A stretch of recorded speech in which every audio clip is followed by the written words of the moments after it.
Welcome everyone to today's webinar, How Silver Cross Enriched their Robotics Service Line Through Standardization of Care. On behalf of Becker's Healthcare, thank you for joining us. Before we begin, I'm going to walk through just a few housekeeping notes. First, we'll begin today's webinar with a presentation, and we'll have time at the end of the hour for a question and answer session. You can submit any questions you have throughout the webinar by typing them into the Q&A box you see on your screen. Today's session is being recorded and will be available after the event. You can use the same link you used to log into today's webinar to access the recording. Lastly, if at any time you don't see your slides moving or have trouble with the audio, please try refreshing your browser. You can also submit any technical questions into the Q&A box, and we are here to help. And with that, let's get started. We have two wonderful speakers today from Silver Cross Hospital who will share key insights on the robotic surgery service line, including how they are executing a robust strategy through alignment of executive, operational, and clinical leadership. Additionally, Ruth and Mary Beth will discuss how they continue to grow procedural volume by understanding the needs of consumers and transparency with physicians. Key elements of operational success, including culture, training, process, efficiencies, and access, and insights into the Da Vinci Extended Use Program and how to reveal cost savings through data. To kick things off, I'd like to introduce Ruth Colby and Mary Beth Antone. Ruth is the President and Chief Executive Officer at Silver Cross Hospital and is the executive sponsor for their robotic program. Ruth assumed the duties of President and Chief Executive Officer of Silver Cross Hospital in 2017. She previously served as Senior Vice President and Chief Strategy Officer for 12 years and was responsible for working with the Board of Directors to set the organization's vision and direction. Mary Beth Antone is the Associate Vice President of Operations at Silver Cross Hospital and has been involved every step of the way in operationalizing and optimizing their robotic program. She is a registered nurse by training and took on a management role early in her career. Mary Beth has served several organizations, taking on many different roles, and has continued to develop programs at multiple facilities.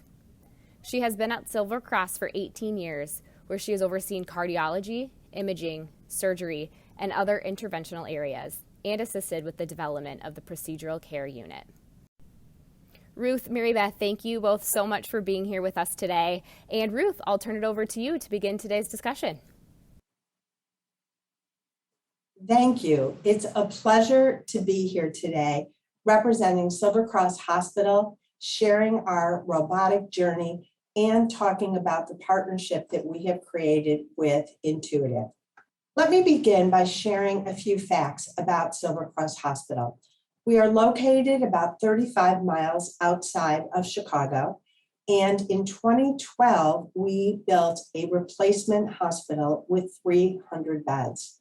We currently have 13 operating rooms, 5 interventional suites, 3,000 employees, and over 900 physicians. We're an independent hospital. During the pandemic, our bond rating was raised to A3. And we've positioned ourselves to have partnerships with academic medical centers to bring the very, very best to our community. As you can see on the screen, we partner with the University of Chicago for oncology, Shirley Ryan Ability Lab for rehabilitation, and the other partners are listed there as well. In 2021, in the midst of the pandemic, I'm very, very proud to share with you that Silver Cross did make history. We celebrated our 125th anniversary, and at the same time, we received a 5-star rating from Centers for Medicare and Medicaid. We were on the 100 top hospital list for the 9th time, and we received our 13th A for patient safety from the Leapfrog Group. And I share this with you because throughout the presentation, you'll see how important quality and metrics are in our robotics program. So here's a quick slide showing what our robotic journey has looked like. I should point out that we were not one of the first in the Chicago metro area to start the robotics program. Several other institutions were ahead of us. But we made the decision to wait until the replacement hospital opened in 2012 to announce that we would be adding a Da Vinci robot to our platform. So we actually took delivery and hid it until the hospital opening. And then when we opened in February, Dr. Wynn, who is our medical director of the robotics committee, did his very first case here in April 2012. And we proceeded cautiously. We were very, very careful because foremost in our minds were outcomes, and we wanted to be able to ensure a patient experience that was positive and excellent clinical outcomes. But over time, the program continued to grow. We created a separate robotics committee to do the privileging for those surgeons that wanted to use the hospital. And that privileging took place and then went to the credentials committee of the overall hospital. So there was an intense look at the physicians' training before they could start using the robot. And certainly that was done in collaboration with Intuitive to make sure our physicians had all the proper precepting that they needed. In 2016, this was a real critical point in our journey. This is when we began conversations with Intuitive about what we called fleet management. Intuitive was continuing to develop, and we found ourselves in 2016 with different platforms of robots, which sometimes made it difficult in terms of scheduling. Somebody wanted an SI or someone wanted an X. And so we sat down, we actually flew to California and sat down with Intuitive and talked about a future plan and how we were going to manage the instrumentation we had here at Silver Cross. And as you can see, now in 2021, we have standardized our fleet and have 4 XI robots, which is pretty unique for a community hospital of 300 beds. So let me back up and talk about how all this came about. I think it was mentioned that my role before becoming the CEO was as the Chief Strategy Officer. And I've worked very hard to think of ways and make plans on how we deliver on our vision and how we differentiate our hospital. So this is a representation of our strategic plan, and you see the words unrivaled healthcare at the top. And to us, this means that the consumer is in the middle of everything that we do, and we want to anticipate what they want, and we want to delight them with the experience that they have here at Silver Cross. And this is connected to our robotics program because we know consumers were looking for less invasive types of surgery and excellent outcomes.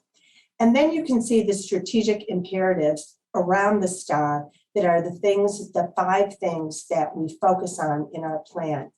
I'll point out that enriching our culture and aligning with the medical staff are also critically important, and that our whole strategic plan rests on the fact that it's people working with people to deliver unrivaled healthcare. On this page is what we call our 5-star plan on a page. I've highlighted the things in green. The green is the highlights that connect us to the robotic surgery program. First and foremost, it was an opportunity to align with the medical staff.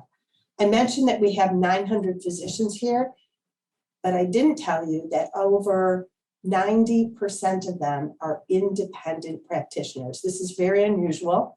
And so aligning with our medical staff is extremely important, that they choose to work at Silver Cross and that we make this an environment that they want to be at. And sometimes that has to do with equipment, sometimes it has to do with scheduling. It was very, very an important part of our robotic surgery program. Also aligning with the medical staff is the fact that we look at clinical outcomes that attach to the work that they do here. Advancing growth is another strategic imperative, and certainly the robotic program, bringing advanced procedures here and using the robot was an important part of our plan. And last but not least, and this is something Intuitive partners with us on all the time, is being able to deliver value, right care, right time, right place. And as I've already said, it helped us achieve our 5-star rating with CMS. So it's one thing to have a strategic plan, but it's most important that you have the ability to execute on the plan. And in our case, the execution is really making sure that the executive team, represented by me, the operational team, represented by our AVP of the Procedural Care Unit, Mary Beth Antone, and our clinical team, represented by Dr. Wynn, all communicate all the time. We have shared goals, and again, we're focused on the consumer. Also, in 2016, I remember sitting at a robotic surgery committee meeting, and there were many physicians around the table. And I'm sure that the things that I heard in 2016 are things that you hear in your own organization. What did the physicians want? They wanted more marketing. They wanted more robots, and they wanted more OR time. Not a surprise. Then going on and thinking about what does the hospital want? Well, again, we want excellent outcomes. And of course, we want to be able to control costs. And then there's always the focus on the consumer here at Silver Cross. And what do they want? Consumers want to make sure they're not harmed. They want to be healed, and they want people to be nice to them. So when we started looking at the needs and the desires of our stakeholders and the overlap, suddenly this nascent idea emerged, which we called the Midwest Institute for Robotic Surgery, or MERS. So in collaboration with the physicians, the hospital agreed to create this Midwest Institute for Robotic Surgery. And with the physicians, we set criteria of which physicians would be represented in the Midwest Institute. Our goal was to keep it very simple and to have full transparency. So number one, a physician had to be a member in good standing of the Silver Cross medical staff. And then we focus on the metrics: safety, quality, patient satisfaction.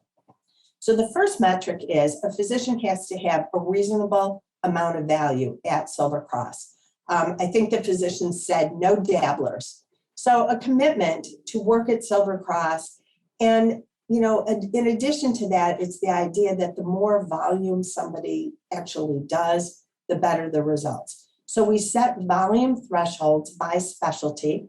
And I should mention that Intuitive was very, very helpful with this in, you know, looking in their database to help us decide what was reasonable. So that's the first criteria. After that, a physician has to meet 3 of the 4 following criteria to be in the MERS program. Patient satisfaction in top decile.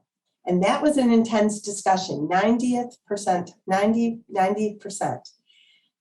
Our position was, we're not going to market somebody that doesn't have great patient satisfaction. And so we set that as one of the 4 criteria that has to be met. Low surgical infection rate, low readmissions by specialty, low conversion to open. And again, these metrics were set by specialty with the help of Intuitive. The robotics committee meets every year. They look at the results and together with administration decide who is in the Midwest Institute and who needs to do some work to get in it next year. They also have the ability to change the metrics over time as the bar keeps going up. So once we put that in place, what kind of results did we see over time? And I think this graph is very, very telling. We've seen enormous growth since 2016. And even in during the pandemic in 2020, we saw our procedures grow. On the right-hand side of the graph, you see our volume year to date in 2020, which is about 6 months. And it looks like that we are on track to have even more procedures than 2020, somewhere around 2,000. So the physicians have supported Silver Cross and continue to do so. And here's a snapshot of the procedure growth by specialty. And again, many thanks to Intuitive for helping us pull this information together. We have seen particularly strong growth in general surgery. And this has been driven by efficiencies that we've been able to create for the surgeons and standardization of our equipment, and procedures here at Silver Cross. I talked a lot about quality, and so now I want to share with you some information about how we validate that our quality has been good and how we use data to help us drive decisions moving forward. So here are 3 of the metrics that are important for a physician to meet to be included in the Midwest Institute for Robotic Surgery. Conversion to open. Our surgeons, their conversion rate is 0.6%, and this is all surgeons in the program, all specialties. Readmissions, wonderful job, only 2%. Surgical site infections, excellent work, 0.3. This is a group that really delivers high quality and safety. And then when we look back on our procedures from 2017 and 2018 with Intuitive's MACA team, which is their market access and customer analytics team, we dug into what our results were. And for key inpatient procedures, our surgeons were able to provide a much shorter length of stay, and again, fewer conversions to open, as compared to patients who received an open or a laparoscopic approach. And what's most notable is that the majority of these cases were open cases a few years ago. So our opportunity to make a meaningful impact on future care and ultimately our facility throughput is extremely large. And one thing to note here is that our results have been consistent.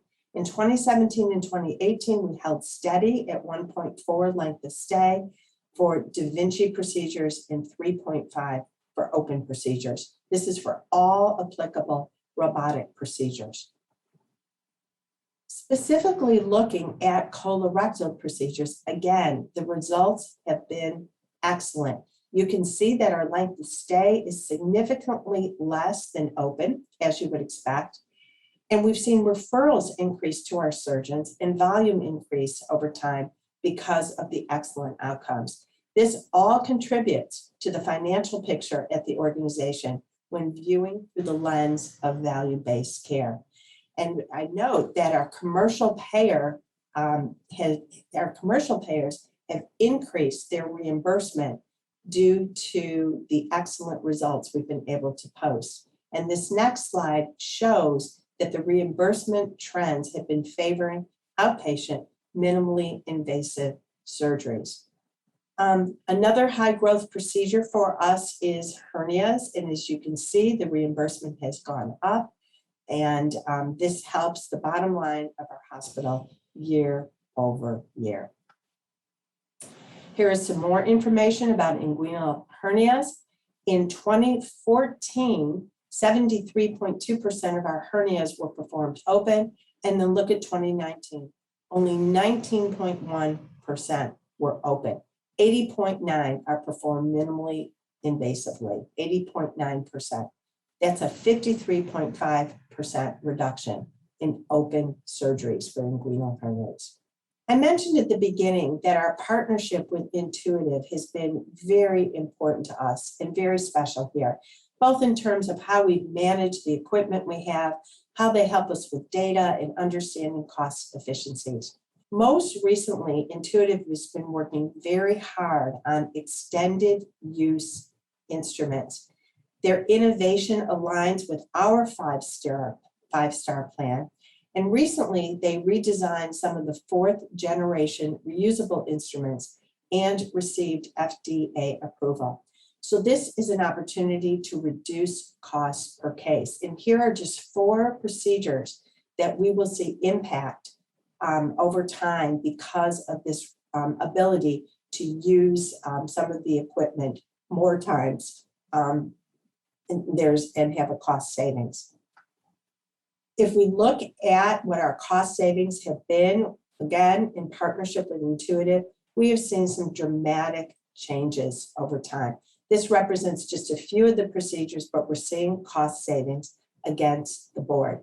So if you're not familiar with these initiatives that Intuitive has, MACA, and being able to dive into data, you should really reach out to your local team who has helped us do this.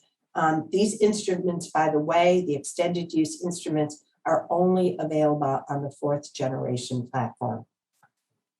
Talking more about what Intuitive has to offer, there are many, many options, and our success and understanding of opportunities is really a result of our leveraging the full scope of the Da Vinci ecosystem, from surgeon training to efficiency consulting to data analytics. Intuitive has worked hard, and they've worked hand in hand with us to customize our experience and maximize the value of our investments. Digging into that a little further, I remember at the very beginning, the Genesis team came in and worked hard with us, with our physicians, so that we could reduce the instrumentation on trays. And this was part of our initiative with the MERS program.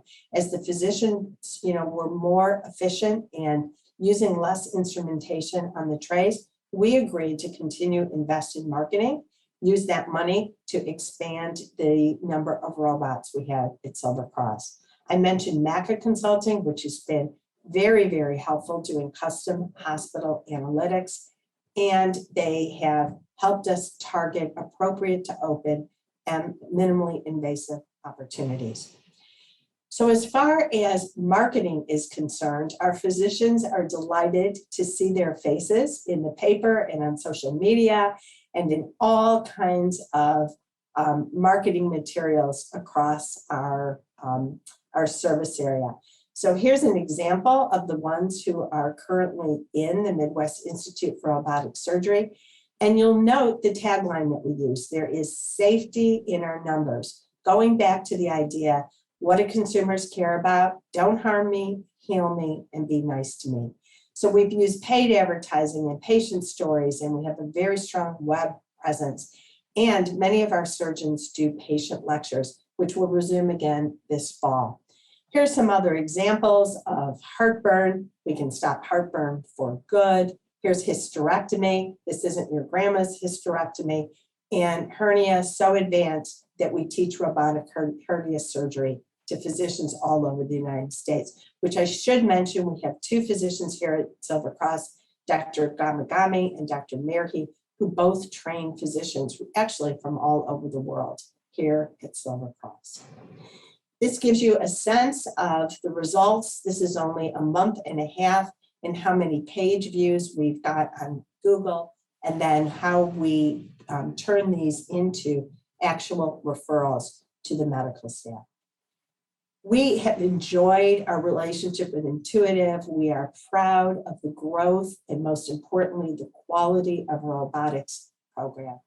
And if you ask me what the recipe for success is, I would say align with the doctors, focus on safety, focus on quality, focus on the patient experience, and make sure that your partnership with Intuitive is strong. So thank you for the opportunity to share this with you today. Fantastic, Ruth. Thank you so much. We will now turn it over to our next presenter, Mary Beth Antone. My name is Mary Beth Antone. I am the Associate Vice President of Operations. I have accountability for the operating room, lots of other areas on our procedural care unit, but we're here today to talk about robotics. So I'm going to tell you about my involvement in the development of our robotic surgery program, and I was here the day we did our first case. In fact, we moved into our new facility in February 2012, and I was informed in November of 2011 that we had acquired a robot, and that shortly after our move into the new facility, we were going to start our robotic program. We were a late entrant into the market, but we've done a phenomenal job. It's been a great success story, and I'm super, super happy to share with you today our organizational success in this realm and our continued efforts toward improving our robotic program. So with that, I'm going to get started, let you know, these are the things that I'm going to touch upon today, our key elements of what we call our operational success. First and foremost, our team and our culture, which is incredibly important at Silver Cross. The training and coordination that we've provided to our staff and others involved in the robotic program, because it's not just those folks in the OR that are involved in this. A little bit about our process and efficiency as it relates to how we do things in the operating room. And, you know, as the AVP over the area, I'm not in the weeds as much as our robotic coordinator, Nikki Banda, has been with us since the beginning. She was a robotic team member and acquired the robotic coordinator position about 2 years ago. She's an absolute incredible asset to our organization. And then finally, we'll talk about scheduling and access and how that has contributed to the success of our program. So I am so happy to say that when this presentation was prepared, that we put culture first, because that is the Silver Cross way. Our culture plays a very critical role as we deliver services at Silver Cross Hospital overall. As it relates specifically to robotics, our culture is about inclusion and engagement. And I will tell you without a doubt that a very large part of the fact that we have been such a successful program is because we've been engaged with our surgeons since day one. Actually, since day one minus probably 4 months, because we engaged them early on in development of the program. Those that had done robotics at other hospitals shared with us the successes and the things they would have done differently. And I honestly believe that we crafted our program because of our culture overall as an organization to be inclusive. And you know, culture can make or break things. And I will tell you most definitely here, we have a good time. We enjoy what we do. I think the robotic team has a tremendous synergy. There is not a us versus them in the OR. It's all for one and one for all. So culture obviously comes first. And I will tell you a little bit about Nikki now. So Nikki is our dedicated robotics coordinator. She's there with a smile on her face behind that mask on the delivery of our 4th XI this past year. Very excited to share this with the entire hospital. Our entire leadership team in hospital is very excited about the growth of our program. Nikki runs the day-to-day operations in surgery for the robotics program. She is on top of every case. She organizes and helps to maintain the inventory with our SPD staff.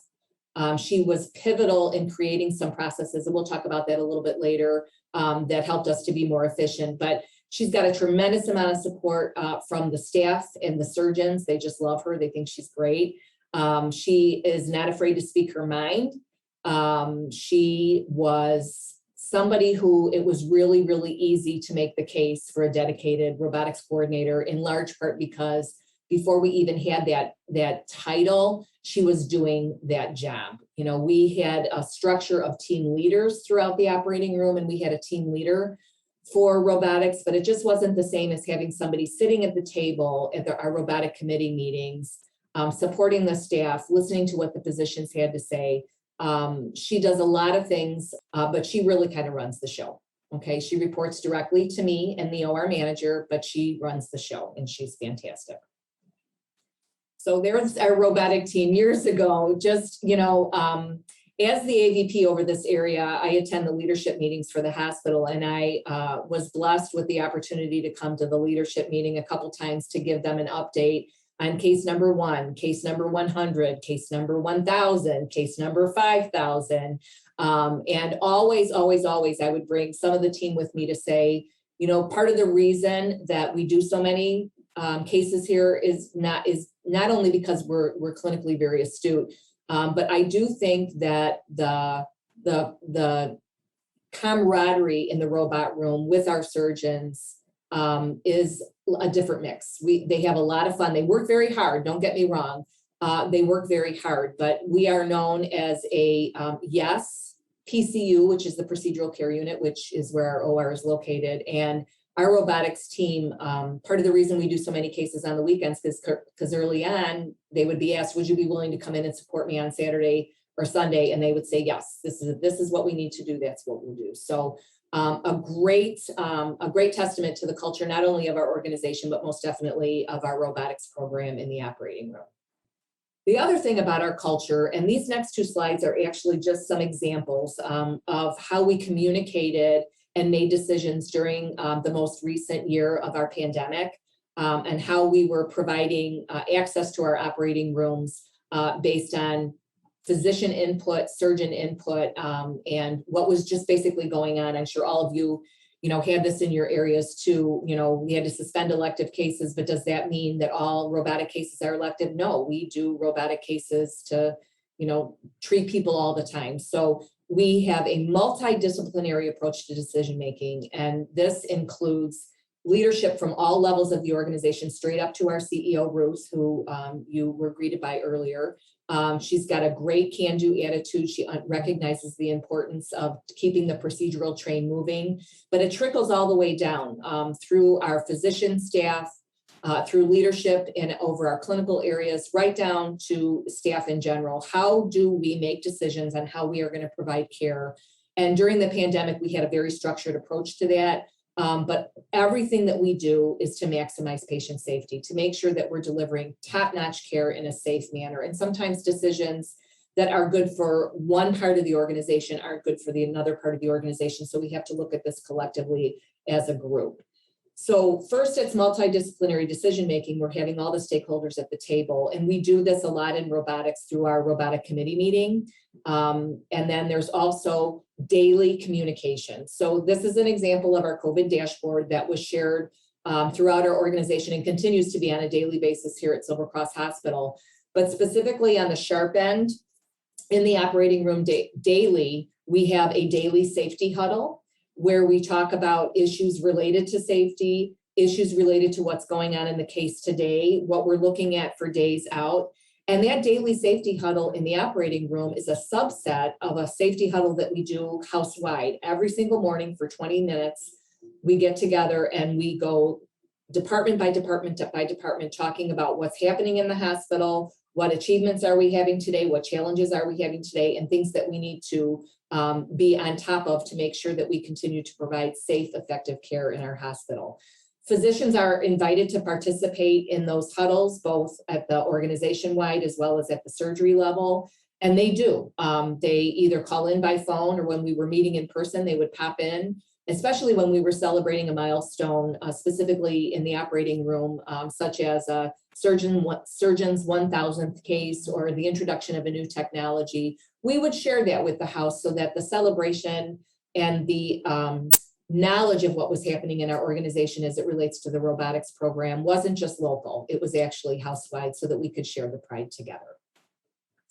Secondarily is staff training. Overall, we have been able to expand our bench, our talent of robotics team members, basically by constantly moving the needle forward, looking at how many do we have to just staff Monday through Friday, 7 to 3? And do we have really good people that do this? And we have what a lot of people like to call the A team. And then how do we expand into having people who are less tenured in the robot room, but how do we continue to progress? So in the beginning, we're looking at just, we had an SI and we were taking care of business Monday through Friday.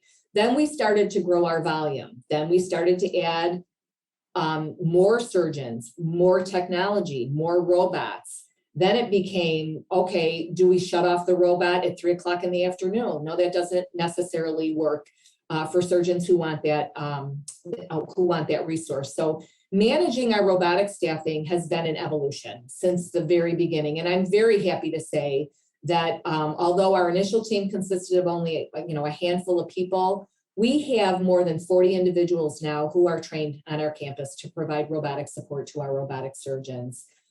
This is actually a testament to the interest that folks have in it, the surgeons' excitement about the technology, and quite frankly, the public's desire to have their surgeries done robotically at Silver Cross Hospital. And the reason that the public knows about it, we've got a website out there. People know that we are dedicated to employing really great technology in the hands of really skilled surgeons and supportive staff. So we are now doing a lot of work, and we're doing work on the robot 7 days a week. Granted, prime time Monday through Friday is when we do most of our cases, but we do a lot of weekend work. And again, the training was not just focused on just the OR, just the people who are specifically in the operating room. It was, we had the folks in surgery, pre-post, and PACU who are caring for these patients understand what it means to have a robotic surgery. SPD, critical to the process and making sure they understand how important the instrumentation is. But we've had a standardized robotic training process since day one. From novice to expert staff members, it starts with the online training modules and then goes to hands-on training. We have a tremendous team of individuals who work in the operating room that are willing to share, their talent during a case. And we staff up actually to allow that to happen. And I follow up, in fact, Nikki does as our robotics coordinator, to make sure that staff are comfortable. They identify what their needs are. They are required to go through all of the services, but with regard to how we are mixing and matching staff, it's not just based on experience, it's also based on surgeon preference, because we have some surgeons who say, I never want Mary Beth in my room. She doesn't know what she's doing. And that's a general surgeon. And then we have a gynae surgeon that will say, oh my gosh, she's fantastic. I want her in my room. So Nikki keeps track of all of that, not just for our scrubs and our circulators, but also for our first assists. And she does a tremendous job of supporting the team members through their learning curve, supplying them with additional supplemental information to get them really to be the top notch. So she keeps a running list of, who's where, who's comfortable with what, and which surgeons like which staff. And she's built a tremendous team as a result of that. We do have competencies. We've got an orientation checklist. There's online modules through the Da Vinci surgery community. She does go through some robotic surgery emergency procedures with staff. I'm not quite sure how often she does that, but she can certainly touch upon that for you. But she was critical in developing standard work for case setup. And that is something I want her to share with you when she's in the panel discussion. As it relates to where the cart goes, how the connections are made, how the robot is docked, etc. But there are annual competencies on these that she monitors, but she monitors the staff pretty much on a daily basis to see who needs what additional help. So let's then get into operational efficiency and standardization. So we are very fortunate that we most recently landed on having all 4 XIs with all the same bells and whistles on them. Very exciting, because it means that we are fluid in how we provide access to our robots.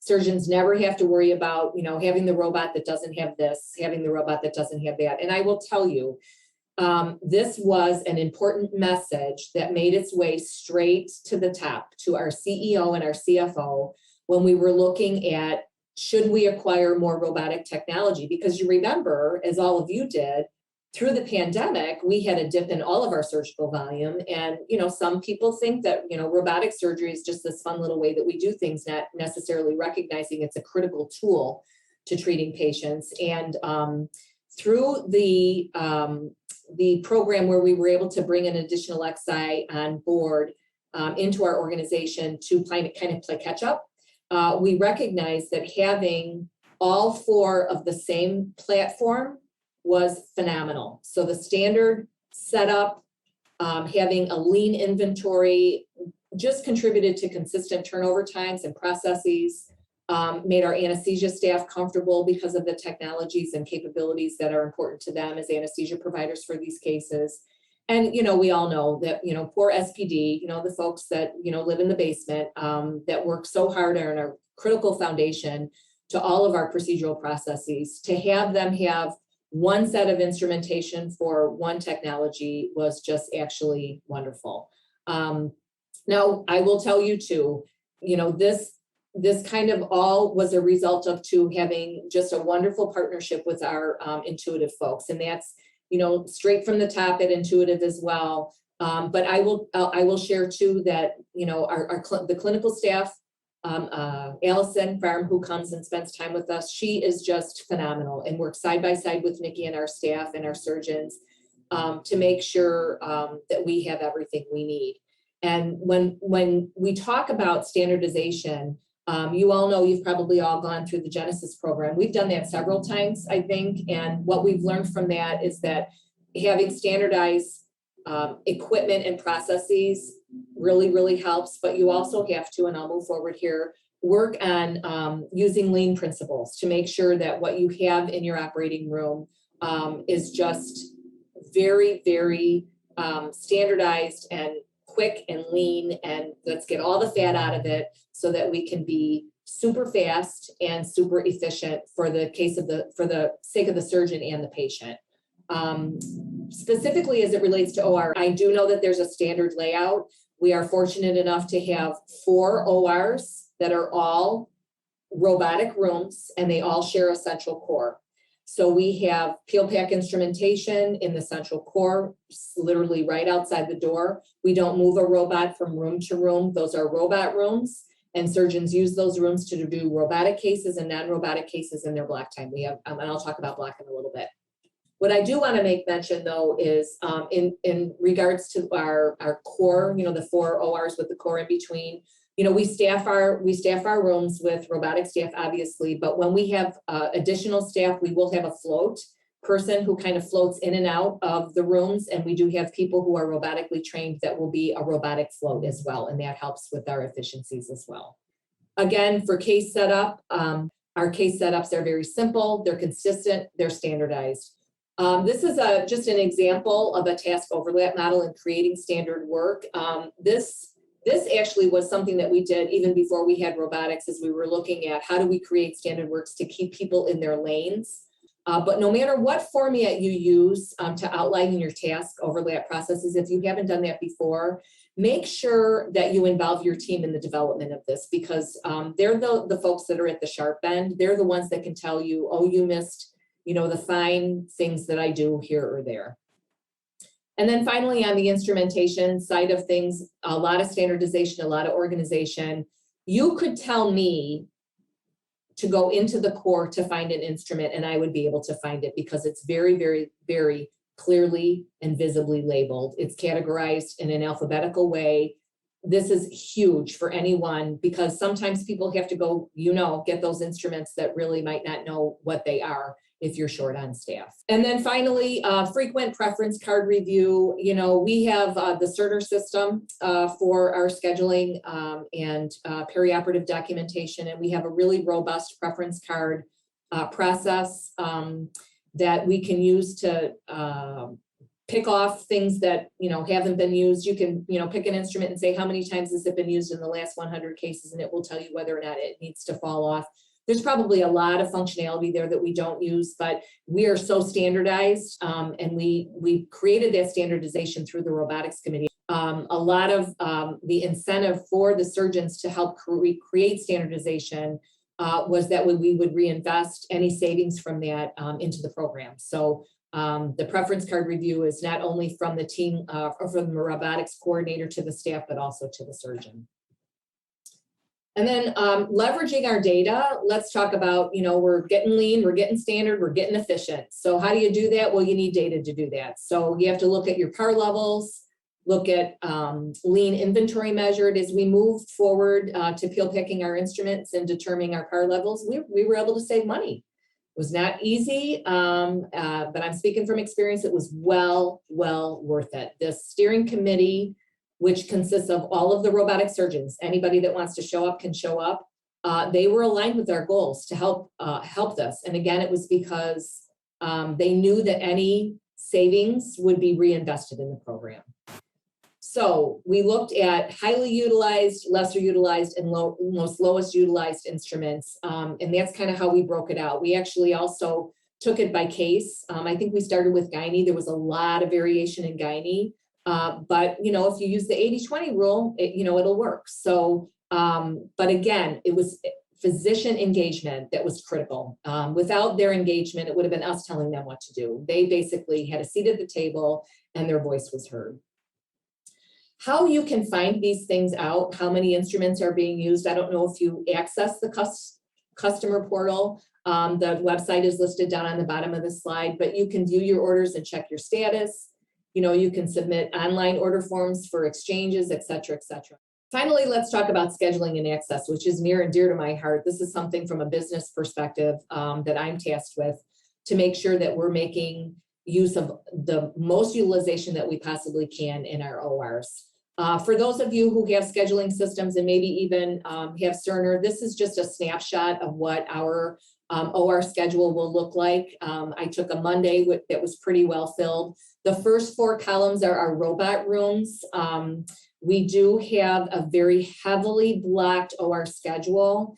And I will tell you on any given day, 3 to 4 of our block holders are actually robotic surgeons. So we put them in those rooms.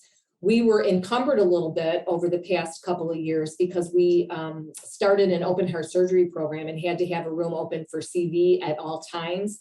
And we're kind of short on room. But we opened up our new CV ORs in April of this year and recaptured those rooms. So now consistently rooms 1 through 4 are robotics, and every other room is a room that a surgeon can go into to do their cases. But we don't require robotic surgeons just to do robotics in the robot rooms because they do have a mix of cases, but I will tell you they're very heavily utilized with robotic cases. Our hours of operation, this is actually an older slide. We run all 11 rooms every single day till 5 o'clock. After 5 o'clock, we diminish down to about 8 rooms, and then we slowly taper off. By 11 o'clock. We will run 2 rooms and staff 2 rooms till 11 o'clock. On Saturday, currently now, we offer up 3 rooms. And all 3 rooms are used for electives, and then we have a team on call for emergencies, and on Sunday, we staff a room. Our utilization of the robot on the weekends has exploded. And that is because we've said, yes, if you want to do a robot on the weekend, we will provide robotic staff. We did this initially by having our robotic team members queried, would you be willing to support a surgeon on, May 31st of this year, they want to do a robotic case. And over time it became, we will staff robotically every single weekend. Sundays, we have staff who are here to support inpatient add-on cases, and if they want to do it robotically, there should not be an issue. If you want to do a robot case up until 11 o'clock at night, our only challenge is overnight. We have limited staff that aren't necessarily trained on the robot, so we ask our surgeons, between the hours of midnight and 6 a.m., if you could stay away from a robotic case, that would be great. Eventually, we will get there, though. Right now, over 18% of our cases were performed after 3 p.m. and on the weekends in the second quarter of this year. So I'm very proud of our team for stepping up, And I will tell you that our surgeons are thanking our team by shifting their cases from other hospitals here. We have a very high volume robotic surgeon who was very active at one of our competitor hospitals, not 20 miles away from here. And he has since shifted most of his cases here because access and talent to support him has been outstanding. So again, about our use of block. So for those of you who manage block in your organizations, you know that it is the key to managing access and just basically overall OR utilization. Our robotic surgeons are all blocked in robot rooms. We don't say you have to bounce out of the room to do a non-robotic case because quite frankly, there is no room to put them in. That's been a satisfier for them because they'll do, 9 out of 10 of their cases will be robotic, and, maybe the one that's non-robotic, he knows that it's okay to do it in that time. We do have a 2-room bounce, 2 robot bounce option that we use for our highest volume robotic surgeon. He's very consistent. I'm told that his turnover is 11 minutes. That's how consistent he is, and that's how fantastic the team is.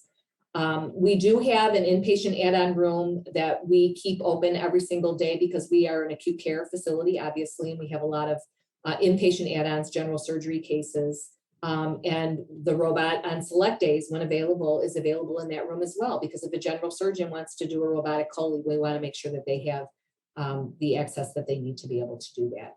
Now, it's my understanding that Genesis can assist with block schedule optimization. I would encourage you to use them if you feel that you need that.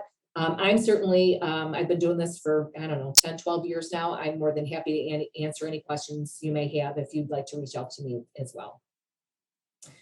And then finally, continuous improvement. We all know that, it's not the beginning and the end, it's a chain, right? We're always striving to be the best that we can be.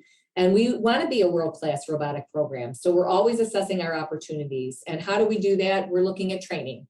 Let's make sure that our staff are relevant with best practice. Let's make sure we have 24/7 access to care. Our ongoing initiatives to include education is our webinars, 360, and then any other coordinator courses that we can get through DaVinci. In terms of optimizing our utilization, we're using standardized processing. We are hyper-focused on improving turnover times, as we should be anyways. Involving SPD in our processes and making sure that they're doing the best that they can. And then just creating more access to Da Vinci is what we're doing to optimize utilization. And then our initiatives moving forward, we just want to continuously expand our bench. We want to make sure that the talent is there to support our surgeons. We want to establish and maintain our reputation as a yes facility. And we want to be able to expand our site observations. Right now, we do a lot on the physician side of things, maybe to include staff and create a forum for sharing best practice at the sharp end, at the patient end of things. Intuitive, it basically has a lot of ways that they can support you. If we've been fortunate to have wonderful partners, folks that we've been working with since day one. And again, I'll mention Allison. She's fantastic. She's here all the time. She's ready to answer any questions we might have, and is here to support us. But Intuitive has a huge ecosystem that's at your fingertips. I would suggest that you take as much advantage of that as you possibly can, because they want you to be a great robotic program too, because they want us to use their robots because it's great technology. So 3 key takeaways just from my presentation is that operational excellence for me and for Silver Cross Hospital, and I would hope that our surgeons and staff would share this as well, is that we want to be transparent and continue to be transparent in our communication. Engage folks in decision-making, be flexible. If you don't engage people and don't get their feedback, you're looking for trouble. If you're just saying this is the way we want to do it, you're not considering their perspective. And I think our success has been that we've engaged primarily our surgeons in our process. And then, mutual respect and understanding. We understand when surgeons get frustrated. And I think actually through the pandemic was a real eye opener for them on how difficult it is to operationalize a hospital, how to turn on a dime for factors that we have no control over. And I think that was a great learning experience for all of us. And I think it helped to increase the mutual respect and understanding that we have as an organization here. So I want to thank you for your time and for being here today. I hope I answered any questions that you might have. You have an opportunity to do that later on today. But really excited to share with you why I feel we have one of the best robotic programs out there, why I feel we have the best surgeons and staff, and just to say that I'm very proud of what we've been able to accomplish here, and hope this helps you achieve your goals as well. Thank you so much, and have a great day.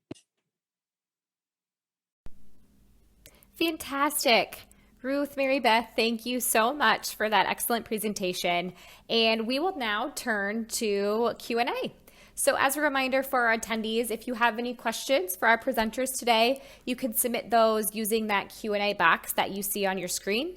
And we'll try and get through as many questions as we can. And if we do not get to your question today, we will be sure to follow up after today's event. Excellent. So let's dive in. The first question that we have here is, Ruth, I'm going to turn this one to you. Do you have a specific dedicated analyst that oversees your robotic program? And how do you get your data for your committee meetings?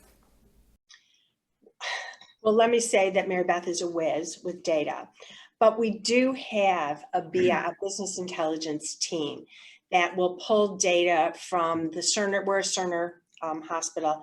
They easily can pull data from the Cerner database. We use Power BI to have automated reports.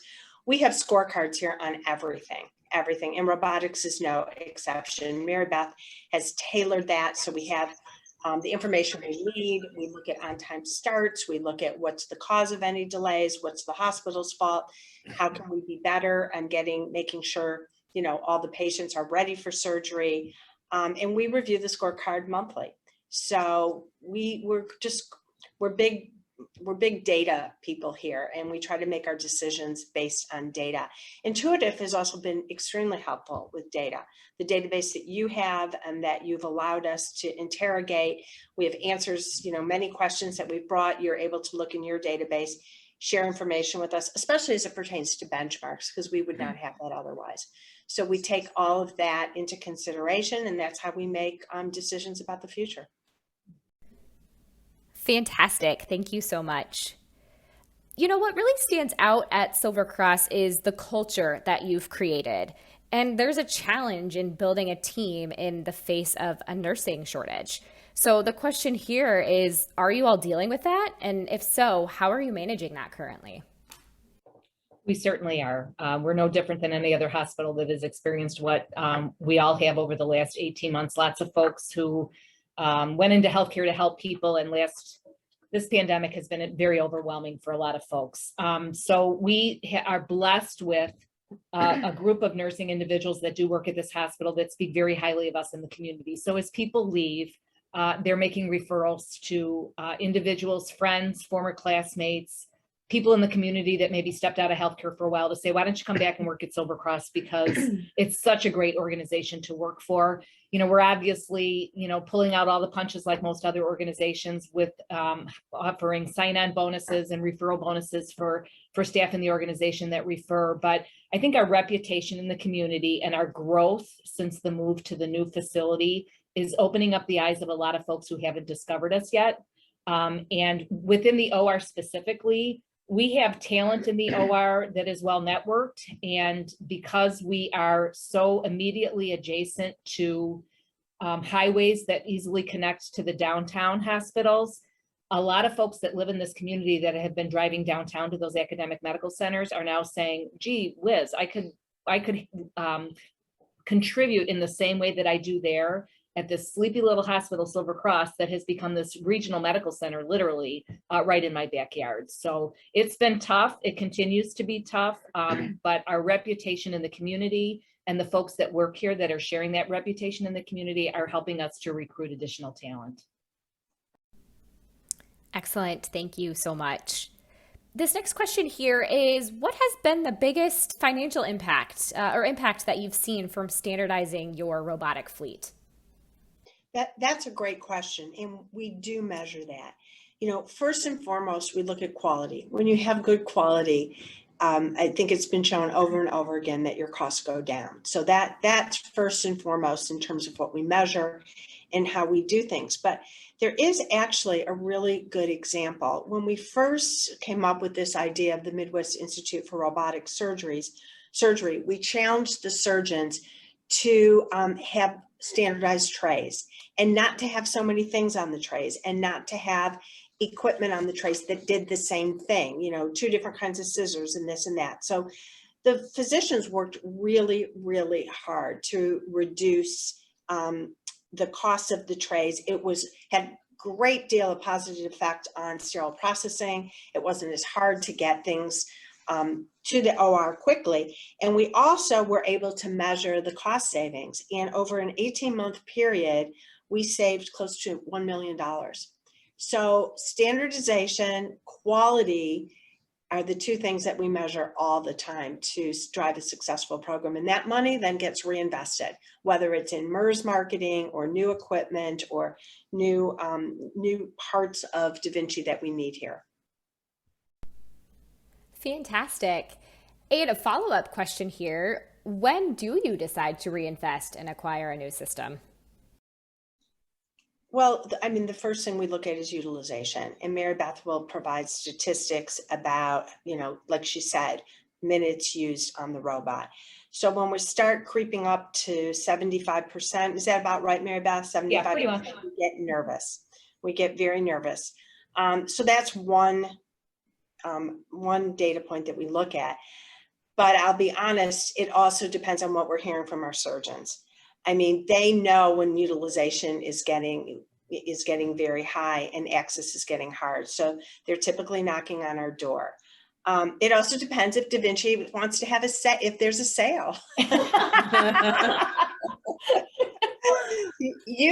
What our utilization, Intuitive knows what our utilization is. And somehow or another, when it's starting to get high, somebody comes around and starts to talk to us about it. But that's a partnership. It really is, because Intuitive doesn't want us to have surgeon dissatisfaction because, as I said before, they have many choices. Everybody has a robot in our market. So they really help us avoid getting into a situation that isn't going to work.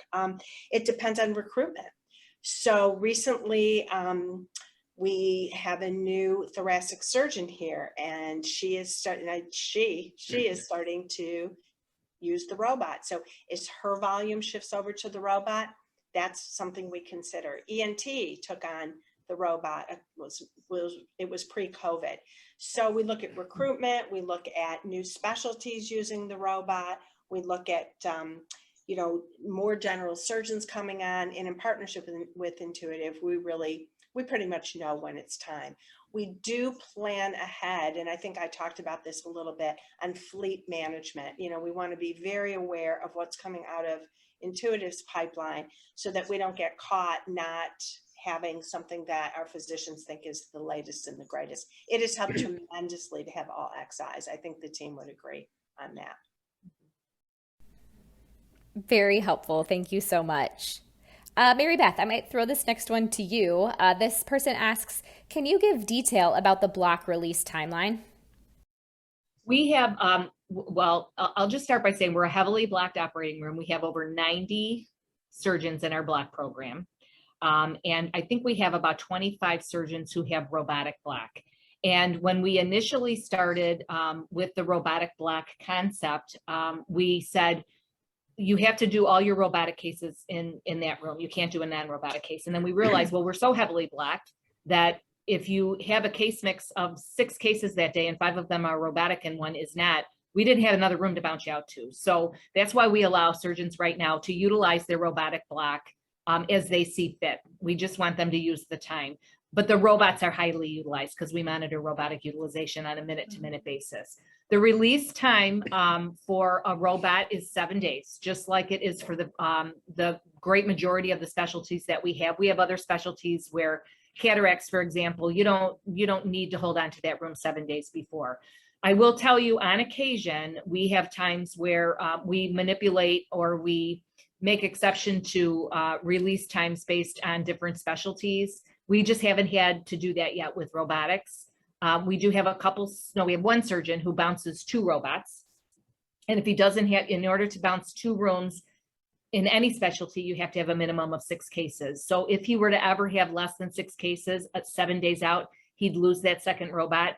But that's Dr. Gamagami, and that never happens. He always has more than that and then some. So he gets to keep his 2-room, 2-robot bounce on Fridays. Fantastic. Thank you for the extra detail there. All right. Ruth, it seems like value-based care has been evolving, of course, over the last 10 years. Could you go into more detail on the impact that you've seen from this change? Well, you're right.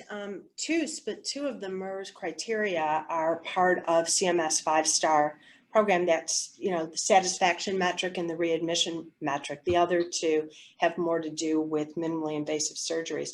But we're a 5-star hospital, and those metrics have helped us get there. I'll also say that we've been very involved in the bundled program from the beginning. So we've learned a great deal about value-based care by being in the pilot program, and now we're actually in the advanced program and do quite well on it.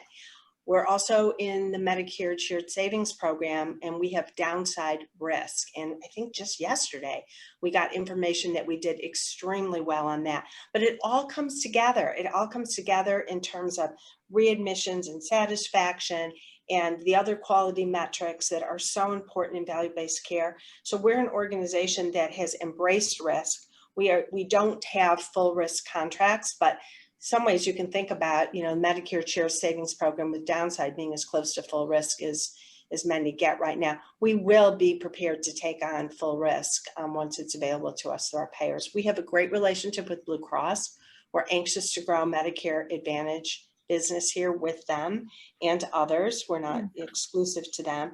But all of the things that we do in working with our physicians, we have a very active physician hospital organization, a clinically integrated network. So when we do well and the physicians do well, there are lots of incentives to be able to share. Great, thank you. It looks like we have time for one more question. So Ruth, I'm going to turn this last one back over to you. But the question here is, with managing a hospital, what do you see as the most serious challenges in day-to-day operations in the next 5 years? Well, I think you've already hit on it. I mean, the biggest challenge right now is staffing. the supply and demand are not matched at all. And making sure that we can deliver quality care with the right number of people on the nursing floors, in the OR, that is the biggest challenge. I don't see that going away anytime soon. For us particularly, a challenge that isn't new but is ongoing and something we're aware of every day is how we engage with our medical staff. It was noted that most of the physicians on our staff are in private practice. So we have the privilege of working with them every day to make this the best place that they can practice, that they choose to be here. So that's a continuing challenge, that they want to stay here, that they don't want to sell their practices to a private equity group and go somewhere else, or a large academic medical center. And we've been pretty successful with that. I think that burnout of both nursing staff and medical staff is a challenge that we're all going to be facing, and there's no easy fix.